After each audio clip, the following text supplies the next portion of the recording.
Minnesota Supreme Court has thrown out a man's rape conviction on the grounds that the woman voluntarily chose to drink. The court said even though the woman was passed out unconscious and woke up to find a man having sex with her without her consent, it didn't constitute rape because she had gotten drunk of her own free will. Joining us now to discuss this case and its implications is Michal Buchhandler-Raphael, a criminal law professor at Widener Commonwealth Law School. Professor, thanks for joining us tonight.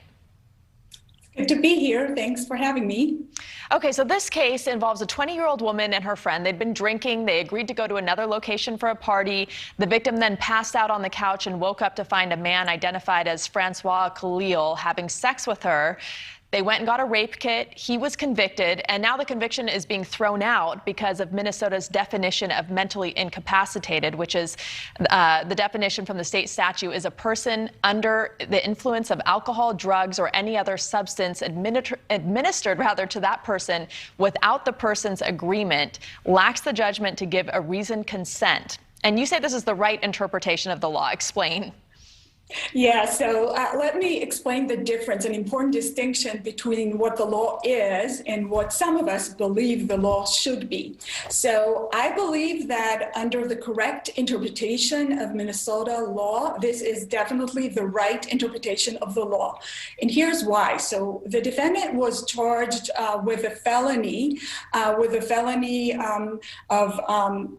raping a mentally incapacitated victim due to the victim being extremely intoxicated after excessive consumption of alcohol. Now, the Minnesota legislature specifically defined what is mental incapacitation. And the prosecution must prove that the defendant knew or had reason to know that he engages in sexual intercourse with a person who's mentally incapacitated. Now, what is mentally incapacitated? It requires proof that someone else, a third party, administered to that victim the alcohol. So that means that this is someone else, like surreptitiously administered alcohol to the victim. This is not what happened here. In this case, the victim voluntarily consumed alcohol. So as a matter of correct statutory interpretation, the Minnesota Supreme Court decision is correct. Indeed, no one surreptitiously slipped any Rohypnol into her drink. What happened here, she voluntarily consumed alcohol, became extremely intoxicated, and this is simply not covered by Minnesota law. So in short, the Minnesota statute distinguishes between voluntary and involuntary intoxicated victims, and the statute currently only covers involuntary intoxicated victims. It does not currently cover voluntarily intoxicated victims. So if someone's drinking voluntarily and passes out, the law doesn't protect that person. How do you I know you didn't write the law, but how would one explain this to rape victims who might be watching this? Like, does this not send the message that drinking too much or at all is a license for sexual assault?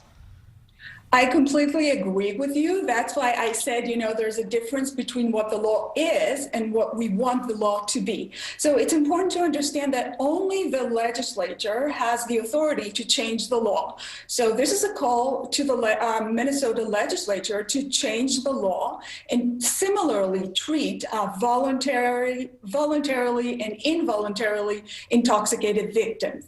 But in terms of, again, what the law is, courts are not creating laws. Courts are merely interpreting laws. So the court correctly interpreted the law. I strongly disagree with that, but I understand that it is only the legislator who may create a new law, adopt another definition of what is mental incapacitation, and the Minnesota legislature is free to decide in a democratic process that mental incapacitation includes both voluntarily as well as involuntarily intoxicated victims. I think that in terms of the moral culpability of the perpetrator, I think that there's no reason to distinguish between a person who is voluntarily intoxicated and a person who's involuntarily intoxicated. And I hope legislators will listen to my call to change the law. I think this is unjust and unfair to victims. It sends a message to rape victims. Sounds to me like this is open season on voluntarily mentally intoxicated victims. And this is also completely the opposite of what most people think, especially in this Me Too era, right? But in your research, you found this isn't a technicality, this case. This is actually what the majority of the states interpret as mentally incapacitated. You're exactly right. So it is important to understand that the problem is not unique only to Minnesota law. So this distinction between voluntary and involuntary intoxicated victims is adopted in many other states as well. So yeah, the problem is, it's not what we think the law should be, what our common understanding, like probably many lay people would say, hey, but mental incapacitation due to extreme intoxication, this must be covered by the definition of mentally incapacitation. But what matters is not what we believe as, members of society, what the definition of mental incapacitation is. What matters is what the law says mental incapacitation is.